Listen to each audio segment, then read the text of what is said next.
The past is gone. Now's the future.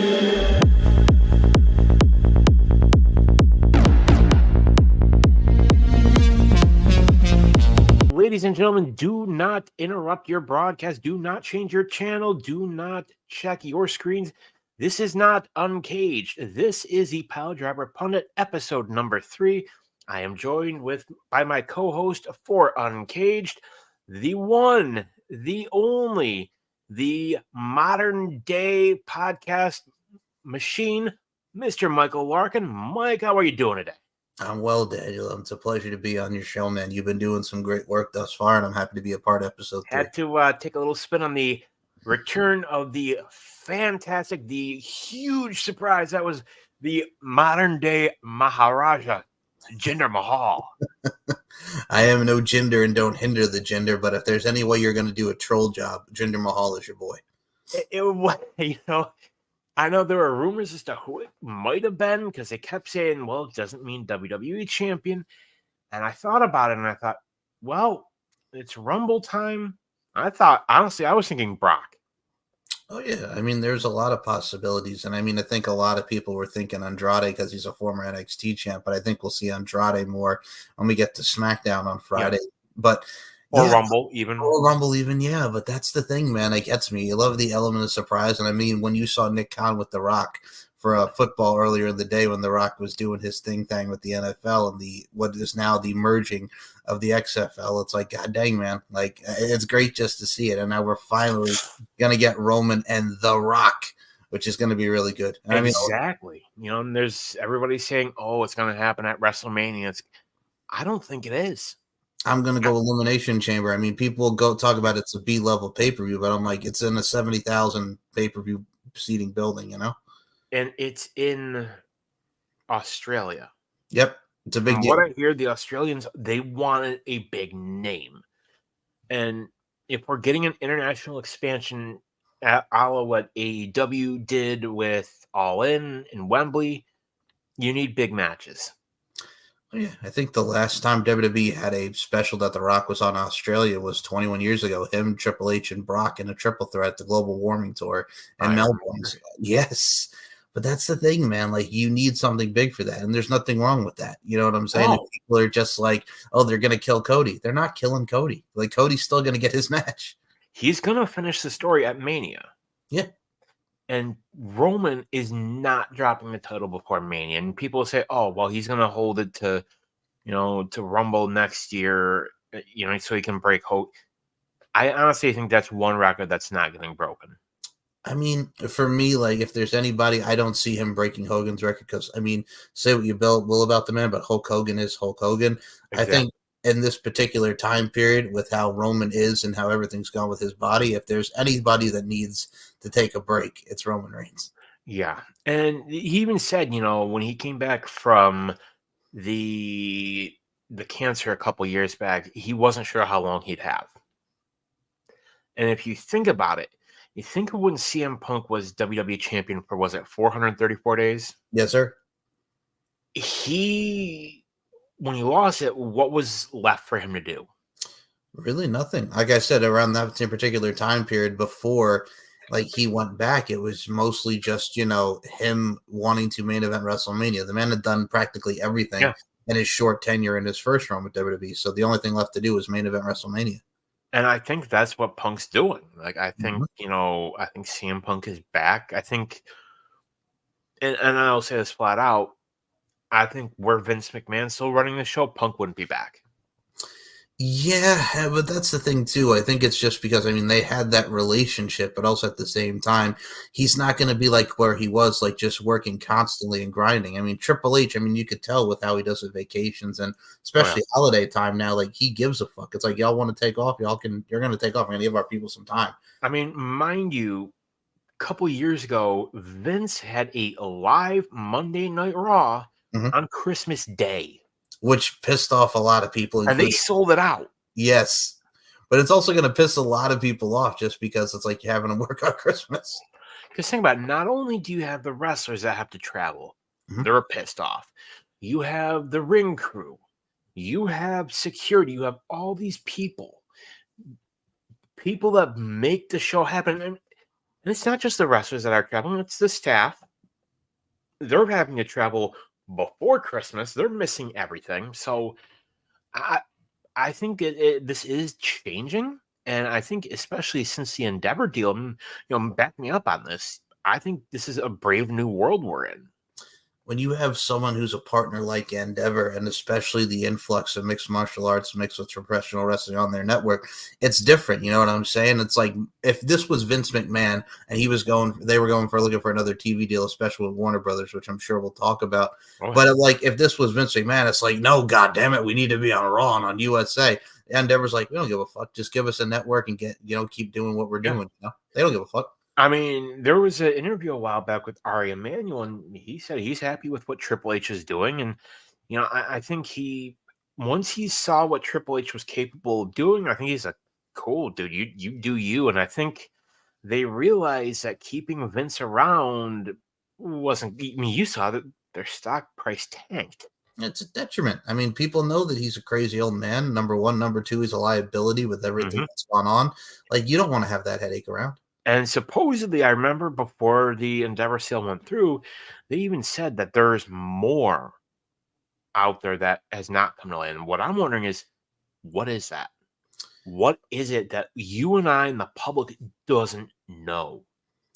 We don't know, but I mean, if there's anything that we know about the character of Vince McMahon, it's something. But I think if you were to keep that man around, it would have been a detriment to your company. Oh, yeah. And I mean, we did see how he's looking now health-wise, and especially with Crown Prince when he was in Arabia. Like, it's not the same Vince anymore. To me, I guess the comparison I would make, you're familiar with the Star Wars movies, and I made the comparison. If you watch the TSK show, I call him Vince McPalpatine. That's a great comparison. And, you look in like the prequel movies, Palpatine's are very vibrant, very, full of life.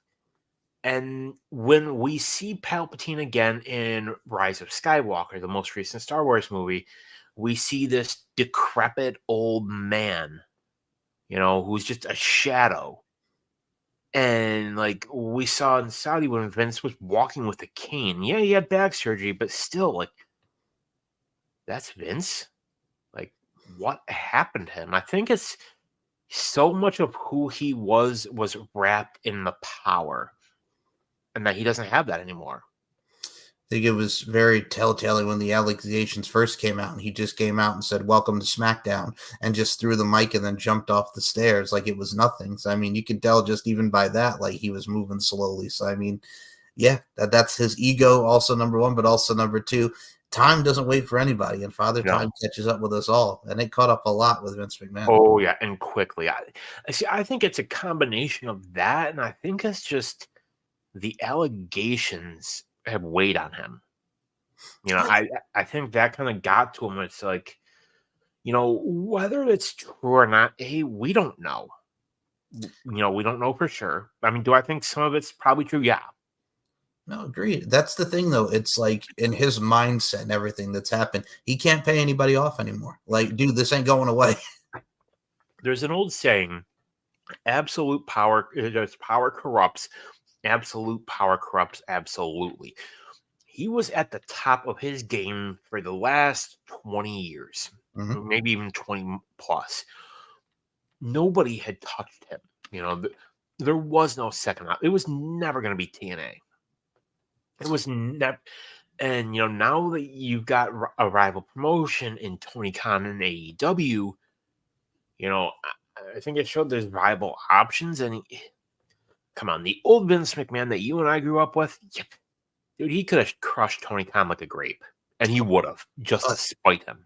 I think he absolutely would. If this were 2010 and they were on the same network, this would have been TNA Monday Night Wars all over again. Yeah, and hell, even if you want to go back further, like go back 25 years to the Attitude Era, he would have crushed Tony Khan like a grape. And I'm sorry for the AEW fans that may be watching this. It's true. I agree. I know it's true. You know it's true. No, that's the thing. And I think especially now, and I mean with everything that's going on with AEW and the allegations that we hear, I mean, look, and the problem with Tony Khan is he's become what he's hated. He's become Vince McMahon, because the reason why a lot of people kind of deter against AEW is because how Tony Khan acts, much like a lot of us didn't want to watch WWE because of Vince's vision and how he acted. He's the new Vince McMahon, and Tony Khan just doesn't want to, act straight, number one, you know what I'm saying, act correctly. And number two, he just wants to please everybody and have fun. I mean, you saw it at the press conference when they asked him about Jericho at the media scrum, his face dropped and he didn't want to talk about it. I'm like, I'm sorry, bro, but you got to meet this head on. This shit's serious. To be fair, yeah, whether those allegations are true or not, right. we don't know. And I think a lot of that is a legal situation. It's if you look at what happened, and bear with me just one moment. Yeah. Okay, and we were discussing Tony Khan. Oh, yeah. And I think a lot of this, what happened is it's a legal thing. I'm sure there's a lot he cannot discuss for legal reasons. I mean, sure or not, he can't just say, yeah, this is true. This is true. This is not true. Chris said this. Chris said that. We don't know. Do I think there's probably more out there? Possibly. The thing that got me, Daniel, is it makes him look foolish when he's talking about we're the safest promotion out there. But I'm like, Tony, 3 months ago you were in fear for your life, so stop it. You sound like an idiot. And then number two, like the fact that I understand he's playing along with the Tony Storm gimmick, but when Adam Hopkins has to rush over to you and tell you to take the damn hat and the glasses off, because it's like, Tony, this is going to be a PR nightmare. The fact that you answered that question with Tony Storm's hat and sunglasses on, but he didn't realize that it was on. Just, that is another thing that just cringeworthy. It's cringeworthy. And the fact of the matter is this, even if you have the disciplinary committee, which is the big thing now, right, with Bryan Danielson and everybody, like, if you can't take this to the disciplinary committee, this should be like an outsourced third party. Like Bryan Danielson, who the hell is he going to listen? He's going to listen to Jericho. Kylie Ray doesn't even work for the company anymore. And here's also part of the question is, Bryan Danielson and the disciplinary committee, which, we don't know all who's on it. Mm-hmm. My question is, who polices Tony Khan?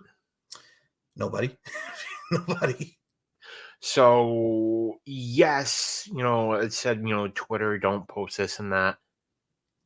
And that works for talent. But are you going to, find the boss? Like, who is responsible? And they say, well, he's the boss. It's his company. But at the same time, you have advertisers, you have merchandisers, you have venues, you have networks, you have all these people that you are responsible for. There's got to be accountability somewhere.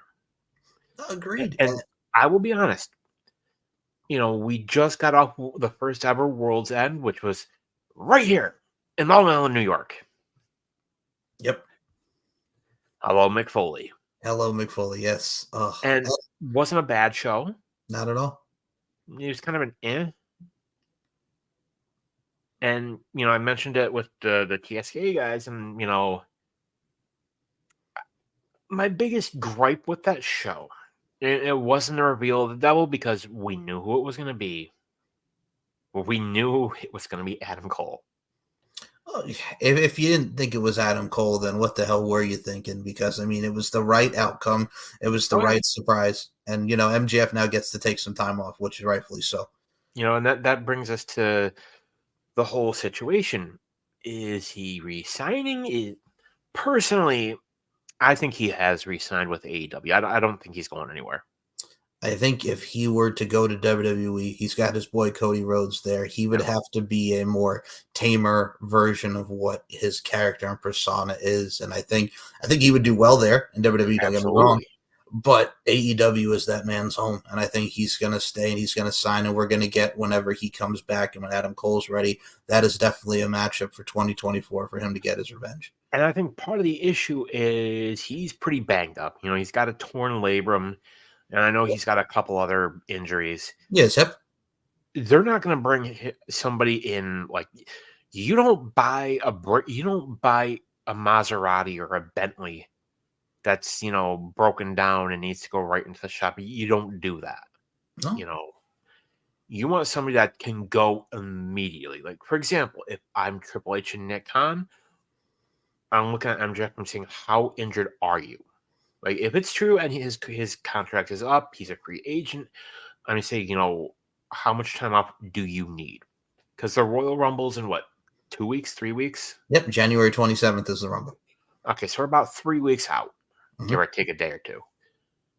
The issue here is, can he be good to go for the Royal Rumble?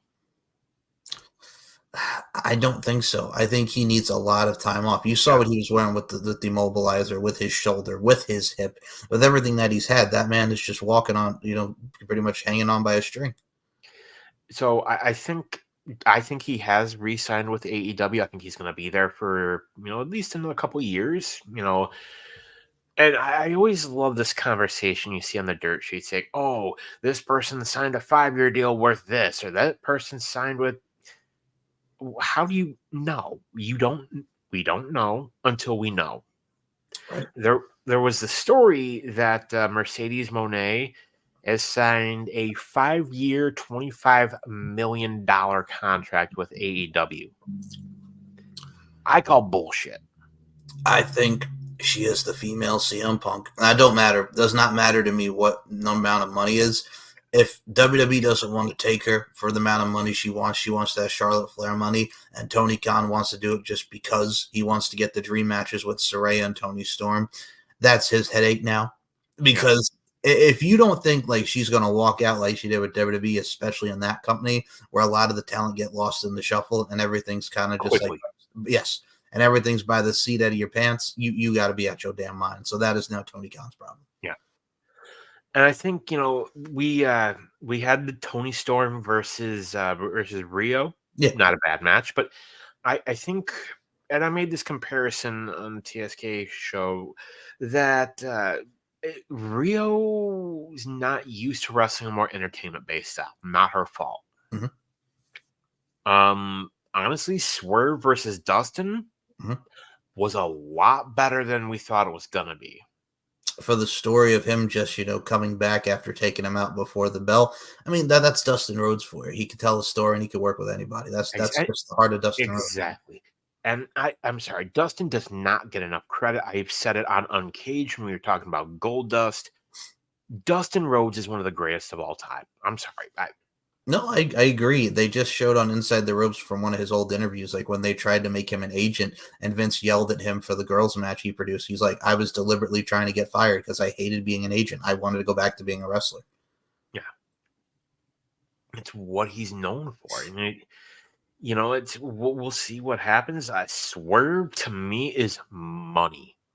Oh, agreed. I mean, as we're recording this, we just got off of AEW. They're going right back to him and Adam Page. So, I mean, yeah, they got to finish that story, if you will. So.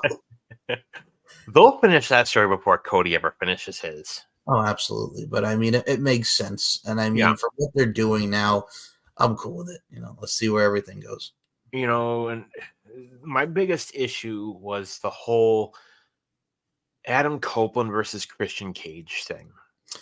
I'm just going to say it right now because we are both Mick Foley fans and we love us some Mick. You cannot recreate WrestleMania 22 that him and Edge. No, like when he powerbombed Nick Wayne onto that table and it flipped over, his back hit that table. Oh my God, that was horrible. And I don't know if maybe Nick Wayne was nervous about that, and I would be too if I'm 18 years old. 19, taking a powerbomb through flip a table. Like where he hit. It was right at the lower back hitting the edge of the table. Mm-hmm. Imagine being Nick Wayne's mom and being right there. Well, the thing is, it could have been fine if Edge had just like lifted him and then put him down. Edge just like flung him down. And I'm like, dude, you know what I'm saying? Like he just took it and like said, fuck you, son. And then boom, he landed right on the edge of his back, man. Exactly. And, so Edge ends up winning. Immediately gets mollywopped by good old Luchasaurus, which I'm not calling him. I'm not calling him Kill Switch either. I can't do it. No. If you're going to go by that nickname, change the mask. Mm-hmm. Like, what are you doing? Mm-hmm.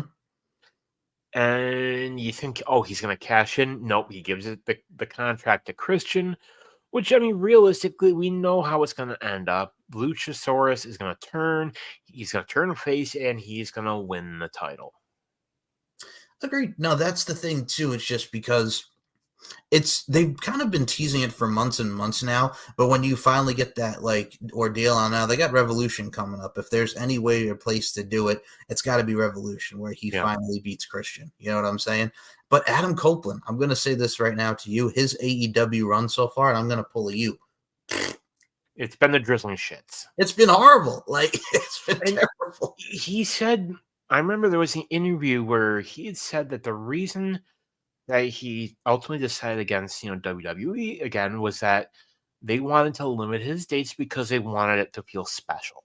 Yeah, and there's nothing wrong with that. Like, if he would have stayed, I think he would have been better than where he is now. But I think in his mind, and he said it in the media scrum, that he feels like he's back on the indies again. He's Sexton Hardcastling it up right now.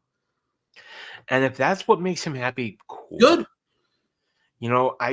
I would not be shocked to see Beth Phoenix in AEW at this point. I really wouldn't. I think it's just a matter of time. Realistically, I think Nick Wayne's mom is probably training. I think that's probably happening. So at some point, we're probably going to get a Christian Cage and Mother Wayne. Shayna Wayne. Or I guess as Christian calls her, Mother Wayne. Mother Wayne. Which I actually do kind of like that, actually. Me too. The matriarch, maybe. I think we're going to get that. And I think it's going to be Christian and Mother Wayne versus Adam Copeland. And here's the thing, what do you call her? Elizabeth. I'm coming, Elizabeth. I'm coming, Elizabeth. Oh, that's the big one. I think Beth Copeland. Beth Copeland, yeah. The Copelands. The Copelands. Oh, and I hate, you know what it is? What's his face? Who was it? I think it was Kevin Kelly. Don't ever call the execution the Copecution ever again. Don't do that. The Copecution. What the fuck? Just don't do it. Just no. No. And I don't know. And we also got with TNA, or we got with AEW. We have Deonna Purrazzo who's signed, which good for her. She's one of the ones, I mean, we've seen her work in Impact. She can work with the best of them. We've seen her in WWE. We've seen her in Ring of Honor. I'm really, really happy to see this. I mean, again, I've always said this about AEW because, again, earliest to be lost in the shuffle. But I think if you can have great matches with Toni Storm, you can tell some doggone good stories with Deonna Purrazzo. Oh, yeah. I mean, honestly, I think, and I'll say this with Sasha Banks / Mercedes Moné, whatever you want to call her. Yeah. AEW needs her more. Yeah. I mean, I like the Toni Storms and I like the Julia Harts, but if you get a Deonna in there, again, great talent. If you get a Mercedes Moné in there, it depends, man. Like I've said to you, it's her attitude is the problem, not Deonna. I'm talking about Mercedes Moné's attitude is the problem. Like, how long can she uphold? She's injury prone. How long before she gets an injury? It's just, there's a lot of deteriorating factors and deterrents to me. That was why, like, she would go there. Like, again, she just wants the money. It's the ego, and Tony Khan is willing to feed and pay into the ego. And I'll say this, to me, you're signing the third best member of the Four Horsewomen wants Charlotte Flair money. You can go fuck yourself. And here's how I rank them: Bayley number 1, okay, Becky number 2, Sasha number 3, and Charlotte number 4. Ooh. Reason I say that, when you look at all 4, Bayley and Becky are the only 2 that have changed up their gimmicks since they've come from NXT. Bayley went from being the hugger to being, the role model, being the role model, to being this, a ding dong hello. Like, she has reinvented herself repeatedly.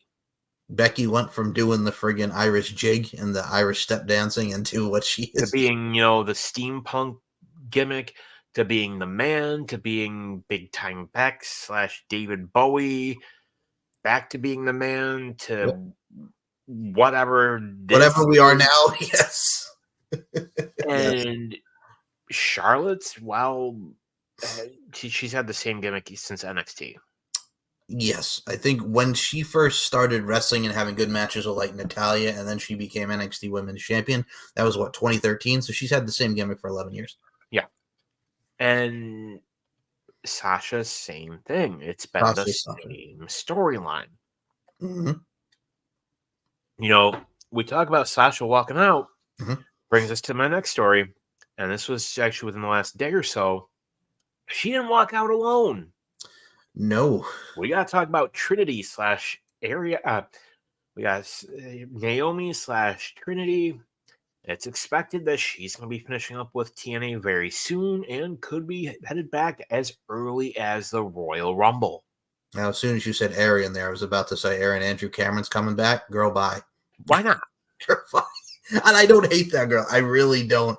I mean, hey, Tyrus is free. He's just doing a Fox News. And hey, Matt Bloom's doing the training. So tons of fun. One night only. Tons of fun. One night only. Tons of fun. You know, tons of funk and the Funkadactyls. Just said one night only. Okay. Then Tyrus can go back to NXT. You know, he can go back to Fox. Let Fox have him. Oh my goodness. But no, like you said, Trinity Fatu, the Impact Knockouts champion, looking to get her way back to WWE. I could see it just because I think like she reinvented herself. She's had a great run in Impact. Like she has done She's been a killer. Oof. And I think bringing her back only makes sense because hers was not as bad as Sasha. I think Naomi was just like, well, I'll say this. Naomi is not much of a headache as Sasha. She never had a bad attitude. It's just she felt disrespected. And she was. She absolutely was. And then she went with her girl and she went to Impact and she did her thing. And now WWE's like, okay, come on back. I think her whole thing was she showed them, like, she got upset because she, wasn't getting the respect she deserved. Mm-hmm. So I think part of that may have been, I hate to go political, but, I know where you're going.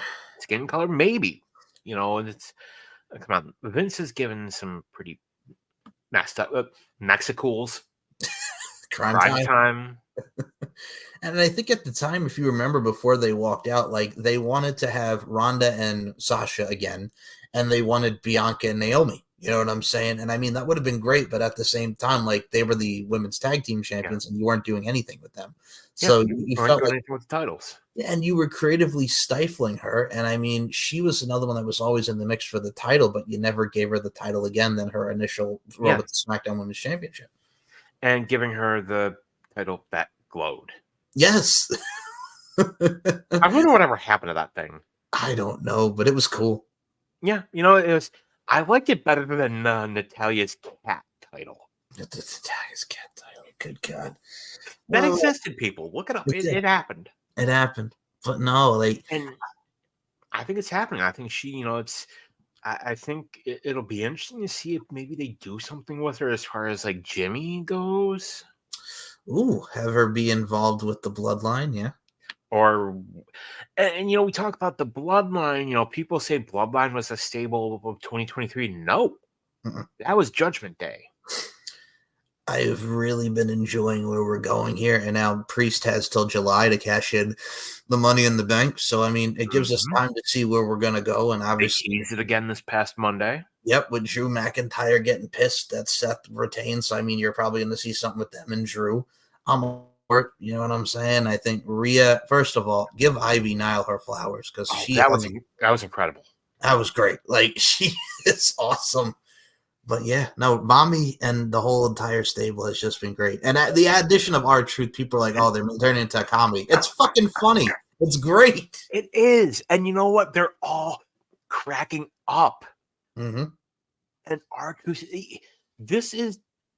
R-Truth is to Judgment Day what Sami Zayn was to the Bloodline. That's exactly who he is. He's Sami Zayn.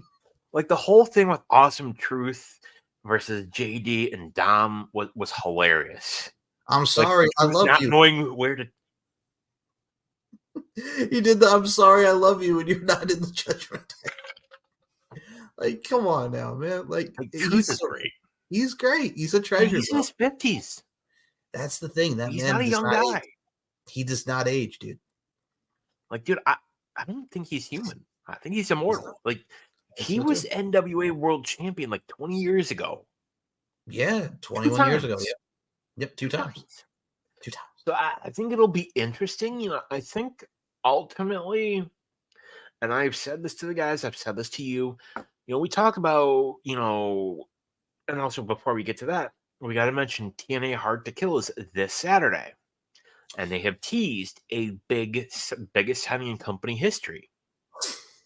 Trying to think who would be. I did mention Dolph Ziggler because he's out there, but I don't think Dolph Ziggler is that big of a signing. I'm sorry. I don't mean to put it like that. I love Dolph Ziggler. He is. He's huge. Big name. He's a big name for them, but he's not like a big name that I would say. No. I mean, who's out there? Mustafa Ali for the X Division? No. I'm trying to think, but yeah, it's going to be interesting to see who they actually get, man. I'm excited. Yeah. One of the I've heard people say, well, TNA is, partnering with AEW again, and it's going to be MJF and furthering the storyline. I wouldn't hate it, but no. I don't think it's him. I think it's going to be, I've heard Okada's name. Okada would be huge. I mean, for that would be great, just because, like, after everything that he was with TNA as the NATO character and the whatever it was back in the day, like, the fact that he would come back now in this position that he's in would be amazing. It's going to be interesting. Like, there's a lot could be Matt Cardona. I mean, he's already there, to be honest. So, but I mean, there's so many people it could be. It's like, I feel like it's going to be somebody that we're not expecting. Agreed. And for me, like, my earliest guess is Dolph Ziggler, but if it's someone we're not expecting, I'm all for the ride because, I mean, you and I have been TNA fans practically since its inception. Yeah. Like, the fact that we're back to where we are, the old guard of just the overall representation of total nonstop action wrestling. Like, and I always say this, and you too, because everybody just talks about Impact and, I mean, AEW and WWE. I'm like, don't sleep on Impact. Like, Impact's like really good right now.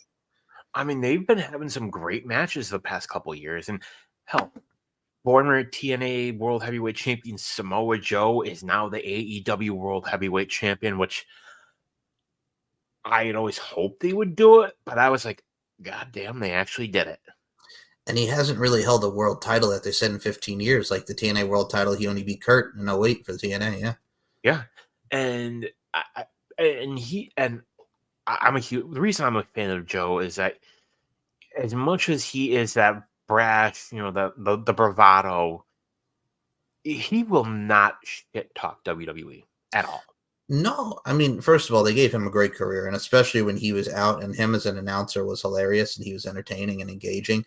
Like they paid him. They made sure he was taken care of. They did. He made bank in that company.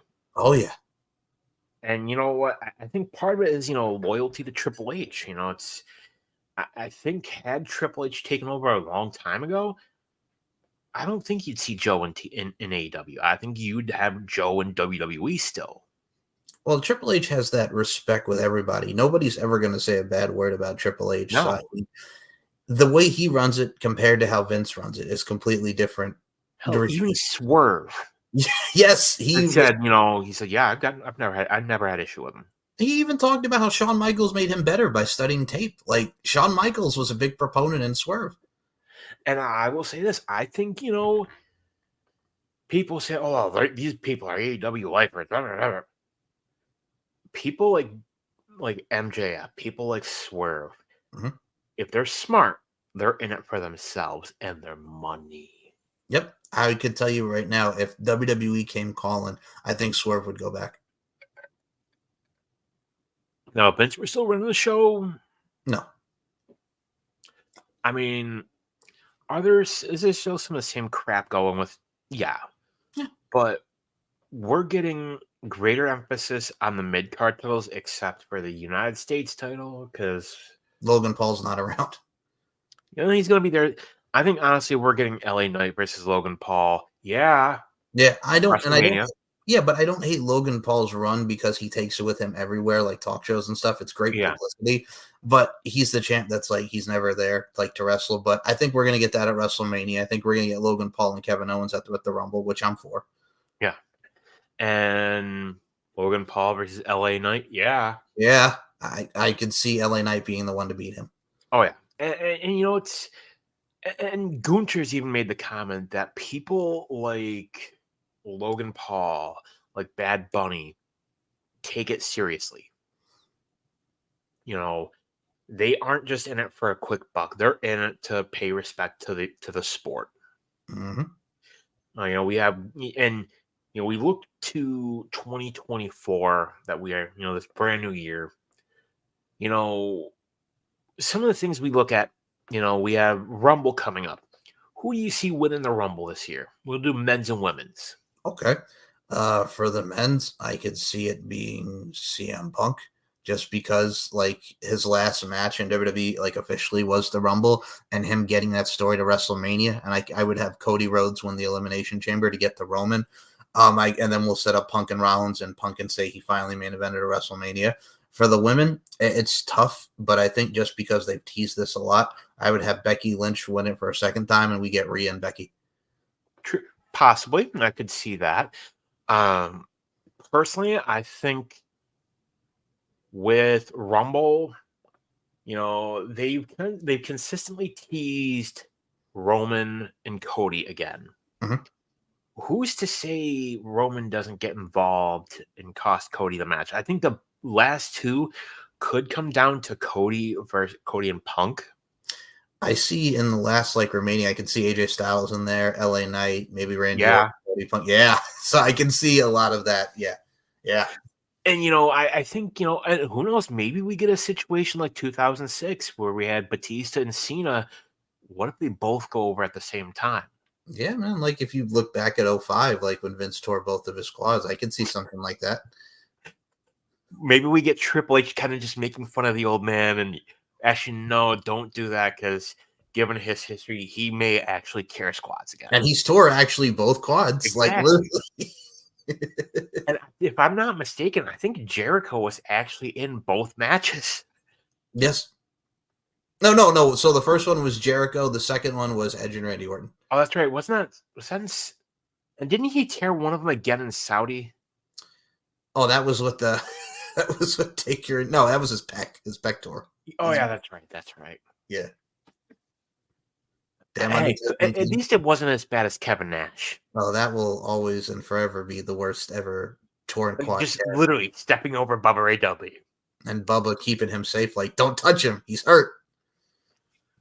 But you know what? I think men's is either going to be Cody or Punk. I realistically think it's going to be Punk. I think we're getting Punk versus Seth at Mania. Mm-hmm. Women's is tougher. You know, you have a couple options. Bailey could win it, go after Io, because I think realistically, Damage Control is going to turn on Bailey. Well, that's the match to do is Bailey and Io. That's definitely the match. As long as Bailey needs to be the heel. No, Bailey needs to be the face and all that. Correct. As long as we don't get Nia Jackson her hole again, because that happened on Monday. We got my hole again. It happened again. No. He hasn't gotten better. That match on Raw was probably the best match she ever had in her career with Becky. That was the best match she's had in her whole career. And you know, I think we have that, or maybe we get Becky versus Rhea. Yeah. And honestly, to me, those are safe options. Personally, I would love to see Ivy Nile go again, win the Rumble, face Rhea again, and win it. I think from what we saw on Raw, absolutely, she's proven herself in the proving ground. Bianca, no. I think no. She's won it twice already. She has, but I would go with like I said, for me it's Becky and Rhea, and I think like you mentioned has to be Bailey and Io. Bailey hasn't been a baby face in like 4 years now, going on 5 years. You need to switch it up. I think what you do, you know, once you have Damage Control turn on her, you know, they're in the ring.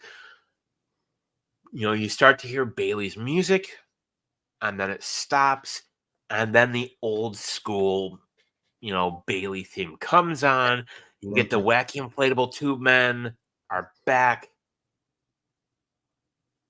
And, you really want to do something, and you really want to, circle back to and complete a story.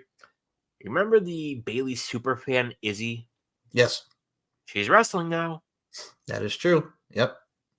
Bring her in as an enhancement talent and just have Damage Control beat the tar out of her. And then because I was thinking back, I was watching Star Wars Return of the Jedi, and the scene where Vader turns good again. You think, wait a minute, there you go, and she's the hugger again, or a modified version of it. I think that's where you need to go with her, just because it makes sense in the whole 4 horsewomen. I mean, with everything that's happened with Charlotte and Bailey and Becky, so I mean, I'm for it.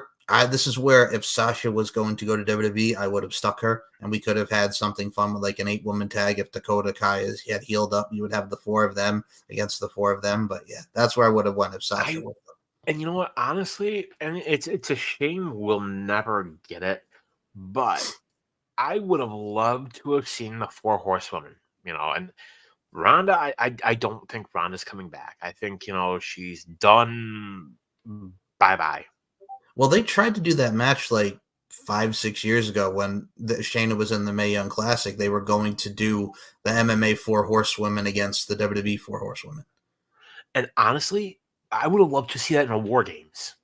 Me too. I mean, the only bad people that sucked in that match would be Marina Shafir and Jessamine Duke. But I mean, other than that, it would have been. And part of the problem is they rushed Marina Shafir and Jessamine Duke to TV too soon. Oh, yeah. They were her bodyguards. Yeah. And, we did have a scary moment from Raw with Giovanni Vinci, but thank God he's okay. Yeah, he took that drop kick hard and his head bounced. And then WWE saw it and were like, no. We're gonna stop the match. You could tell, like, if you watch it back, look at the look on Jay's face and Kofi's face. They're like, "Oh, what shit. happened?" Like, what happened? Yeah. And they didn't show them on TV. And the easy way to know if these injuries are, these are just part of the storyline or if they're truthful, if it's part of a storyline, they'll show the person. Mm-hmm. They'll show them on camera. If it's not, then so thank God he's okay. So I think we got some interesting stuff here. We have the Elimination Chamber in Sydney, and February, correct? Yeah, Perth, February, Australia. March.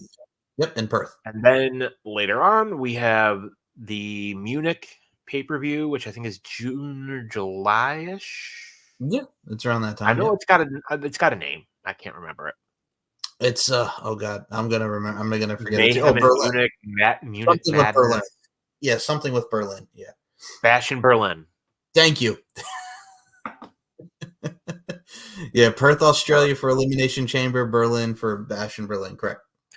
And I think we got that. And also we have Backlash in Paris, France. They're going all over the place, and I love it. I do too. And I think realistically, at Bash in Berlin, I think what we're going to see in 2024, I think Gunther's going to win Money in the Bank. Mm-hmm. He's going to cash in and win the title in Munich. Or Munich or Berlin or wherever the pay-per-view is. Berlin, yeah. I would love to see that. Yeah, I would love to see that, man. I think if there's any year for Gunther to win the title, it's this year or the next year. And I love what they're doing. Curious to see where they take the whole Imperium thing, because I gotta think they're gonna turn on him. I think so too, but unfortunately, like with everything that's going on now, and Gunther taking time off because he just gave birth to his son, which that's awesome.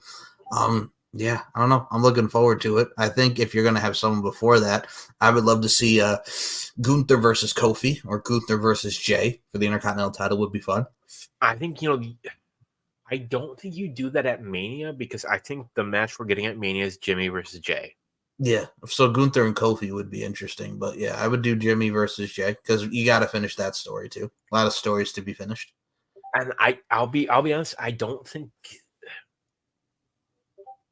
I think you put the Intercontinental title because I think how are you going to get it off Gunther without making him look weak? Right. Triple threat. Him, Gunther, and Gunther, Kaiser, and Giovanni Vinci. Yep. Yeah. And I think you have, honestly, I like Giovanni Vinci, but I think Kaiser's your star. Kaiser is money. Like his build, his stature, and everything. That dude is money. He's well spoken, and honestly, I think Kaiser is somebody the crowd could really get behind as a face. Yeah, and his father was a legendary professional wrestler, so he comes from a wrestling Axel background. Dieter wrestled Vader. Yep, there you go. And so I think it's going to be a really interesting year. NXT last night, we had the furtherance of Trick Williams versus Carmelo Hayes, which I'm curious to see where that's going to go. I mean, Smart Money says, Carmelo's going to turn. Mhm. Is he, though?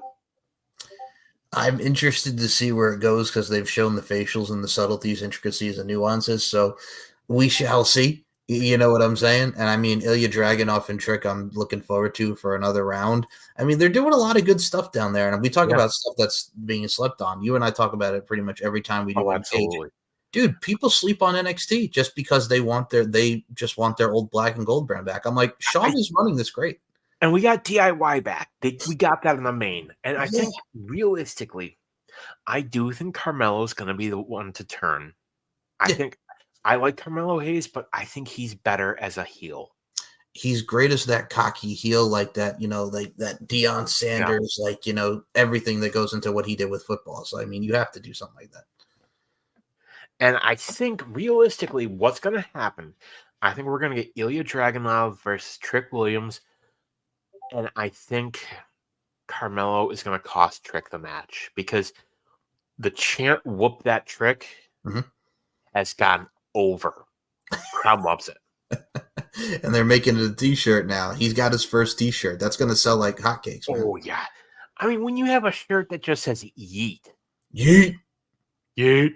Which I have now. That actually, I purchased that. I love that. Yes. I've got the two Bray Wyatt shirts. It's and speaking of Bray Wyatt, we are gonna have the Hall of Fame this year. I think I don't see how they don't put Bray Wyatt in the Hall. I think when you have him under Legends deal now, and we've talked about this, the Sandman under Legends deal, there's your two first people, Bray Wyatt and the Sandman. And I just wonder, is Sandman going to be sober? Either way, it's very interesting. And people are like, how are you going to put the Sandman? I'm like, first of all, it's Philly, number one. Number two, it's ECW. Yeah. And number three, when you think of ECW, you think of the Sandman. I think, if you think of ECW, I think Paul Heyman's going to go in. And honestly, I am looking forward to his Hall of Fame speech. Same. I think, if you think of the upper echelon of ECW, Sandman. Yep. You think of Raven. Yep. You think Dreamer. Yep. Van Dam and Sabu. Mm-hmm. And realistically, could any combination of the five go in? Absolutely. Van Dam's already in, so there's four. Mm-hmm. I think tag team, we're going to get a tag team to go in. Personally, I would love to see Demolition go in. I think they rightfully deserve that, yeah. And now that Vince is out of the picture, maybe it could happen. And I think it's funny, now that Vince is gone, you hear some people that did have bitterness towards WWE.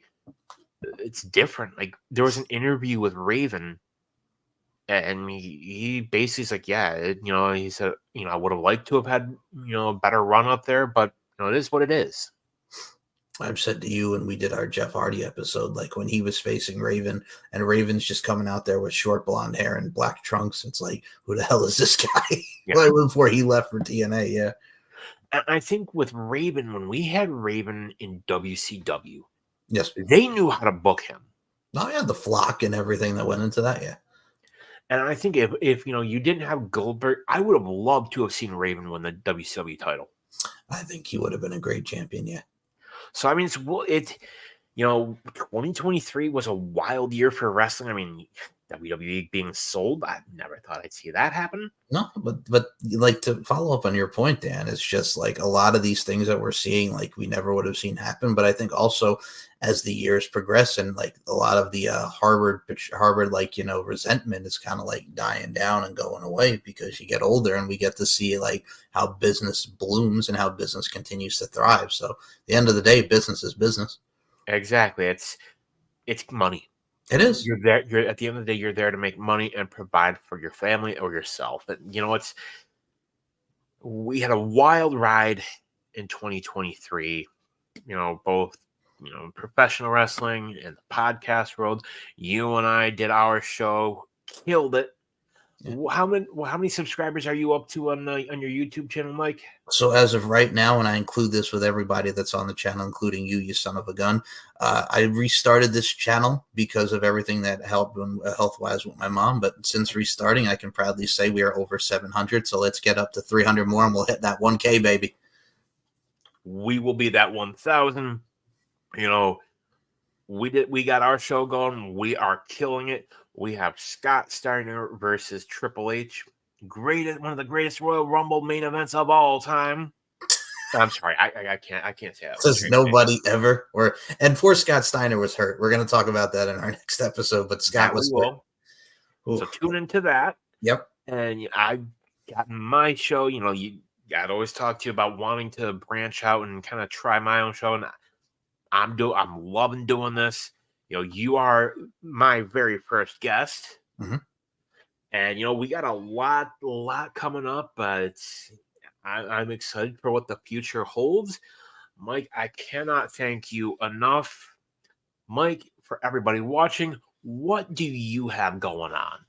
Well, first of all, I will say subscribe to the Piledriver Pundit, Daniel's YouTube channel, and check out his first 2 shows and this show that's going to be coming out as well. They're going to be somewhere. However the pros do that. Yes. You can check me out on Twitter at SMShow1 or at MCL92.